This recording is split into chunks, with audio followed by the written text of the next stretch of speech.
السلام الله عليكم ورحمة الله تعالى وبركاته كل وعن ونكسن داوديال waxaad ku soo dhawaataan barnaamijyadeena halkani waa tubta wararka qodobada aad ku daawan doontaan waxa ka mid noqonaya ahla sunna wal jamaa oo duulaan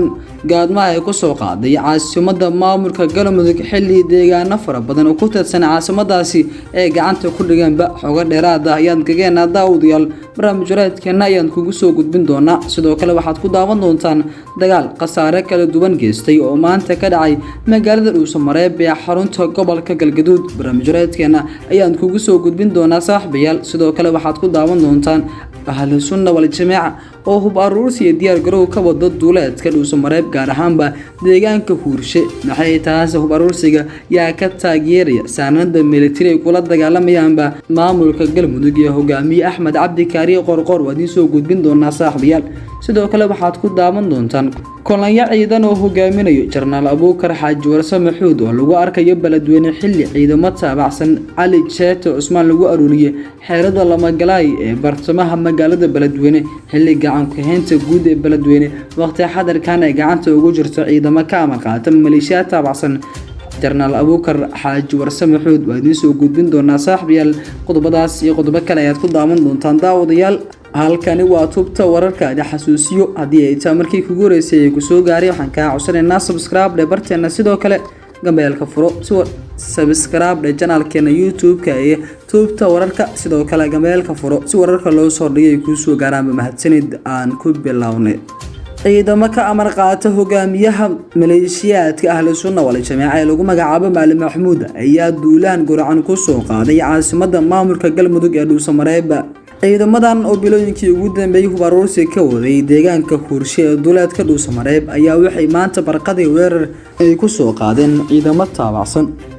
ciidamada daraawiishta maamulka Galmudug iyo kuwa dowladda federaalka Soomaaliya gaar ahaan ciidamada gorgor oo ku sugnaa caasimada maamulka Galmudug ee Dhuusamareeb dagaal saacado badan qaatay oo qasaare isugu jira dhimasho dhaawac ka dhashay ayaa ka dhacay bartamaha caasimada maamulka Galmudug ee Dhuusamareeb ahlu sunna wal jamaa ayaa bariyihii ugu dambeeyay hub aruursi balaaran ka waday bartamaha iyo duuleedka degmada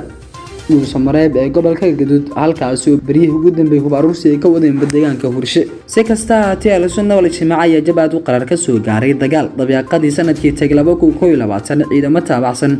ciidamada daraawiishta maamulka Galmudug iyo kuwa dowladda kula gashay degmada Guraceel isla gobolka Galgaduud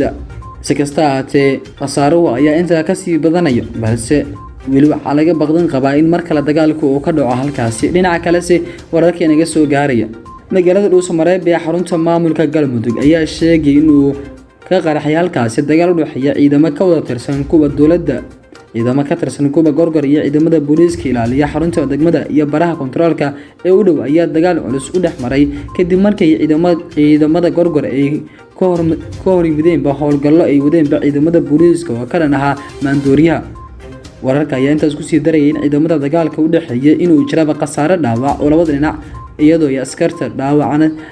askarta dhaawacooda la gaarsiiyay isbitaalka Dhuusamareeb dagaalka ayaa saameeyay isku socodka dadkii gaadiidka ee magaalada Dhuusamareeb iyadoo bulshada qaybaheeda kala duwan ay walaac ka muujiyeen dagaalkan oo u dhaxeeya ciidamada dowladda waxa ku soo aadaya iskorimaadka dagaal ee u dhaxeeya ciidamada gorgor iyo kuwa booliiska xilli ay maalmihii dambe ciidamada gorgor ay wajahayeen eedeemo la xiriira qalqalgelinta amniga ilaa hadda ma jiro wax war ah oo ka soo baxay laamaha ammaanka iyo maamulka Dhuusamareeb ee ku aadan dagaalka maanta ka dhexmaray ciidamada ka tirsan kuwa dowladda bartamaha caasimada Galmudug ee Dhuusamareeb si kasta haatee xaaladda guud ee jawiga Dhuusamareeb ayaana maanta aad u kacsan weli waxaad daawanaysaan daawadayaal barnaamij wareedkeena halkani waa tubta wararka fadlan hadii ay taa markii kugu horeysay ku soo gaaray waxaan ka codsanaynaa subscribe barteena sidoo kale gambeelka furo si wararka loo soo dhigay ku soo gaaraan haddii aad ka mid tahay daawade saaxiibadeena qaaska waxaan naga xasuusinaa muuqaalkan share gare leexar si asxaab wanaagsan adigoo kale wararkii naga soo gaaraya magaalada baladweyne ee xarunta gobolka Hiiraan ayaa ku waramayay in ciidamo aad u fara badan oo hogaaminaya Jarnaal Abuukar Xaaji Warsame iyo sarkaalka lagu magacaabo Nuur Dheere lagu arkay bartamaha caasimada gobolka Hiiraan ee baladweyne sidoo kale ciidamadii maleeshiyaadkii taabacsanaa gudoomiye Ali Jeeto Usmaan ayaa iyaguna lagu arkayaa xerada lama galay halkaas oo maalin ka walba lagu arooriyay guud ahaan magacan ku haynta magaalada Beledweyne waxa waqti hadalkan gacanta ku haya ciidamo ka amar qaata General Abuukar Xaaji Warsame Xuud xilli General Abuukar Xaaji Warsame Xuud oo tubta wararka la waramaya ayaa xaqiijiyay in ay dhisi doonaan maamul ka dhan ah Hirshabelle sidoo kalena maamul Hiiraan State lagu magacaabo uu dhisi doono wuxuuna sheegay in saanada military ay kula dagaalamayaan ciidamada duulaanka ku soo qaaday ee ah beesha Abgaal waa sidoo hadalka u dhigay General Abuukar Xaaji Warsame Xuud ay iska dhicinayaan waxaana saanada military ka taageeraya beesha Xawaadle si ay isaga dhiciyaan beesha Abgaal ee duulaanka ku soo qaaday waa sida uu sheegay General Abuukar Xaaji Warsame Xuud isagoo sheegay tiradisho Xasan Dhicisow inay yihiin beesha Abgaal weerar duulaan oo guracan ay ku soo qaadeen beesha Xawaadle dhulkooda waa sidoo hadalka u dhigay General Abuukar Xaaji Warsame Xuud General Abuukar Xaaji Warsame Xuud oo tubta wararka la sii hadlayay ayaa hadalkiisa ku sii daray in gabi ahaanba uu meesha ka saaray wax kasta oo arin ah iyo arinta doorashada golaha shacabka xildhibaanada lagu soo doortay deegaanada amba caasimada Jowhar ee Galmudug in ay dooranayaan Abgaal balse aysan imaan karin si kasta aatee General Abuukar Xaaji Warsame Xuud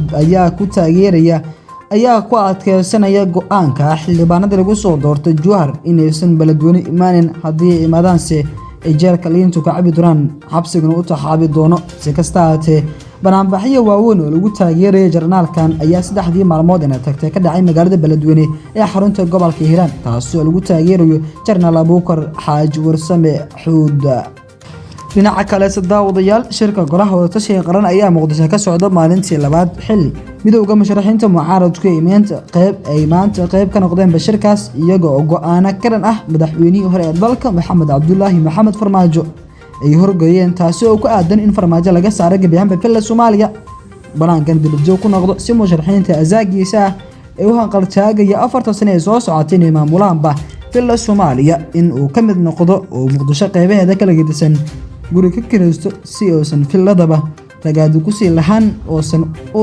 rabshadeenba doorashooyinkii hanaanka ra'iisul wasaare Maxamed Xuseen Roble u wado doorashada dalka iyagoo bogaadiyay kaalinta wanaagsan ee Maxamed Xuseen Roble ra'iisul wasaaraha xukuumadda federaalka Soomaaliya ay ka qaadanaya doorashooyinka Soomaaliya sidoo kale beesha caalamka oo shirka golaha wadatashiga qaran oo maalintiisa labaad galay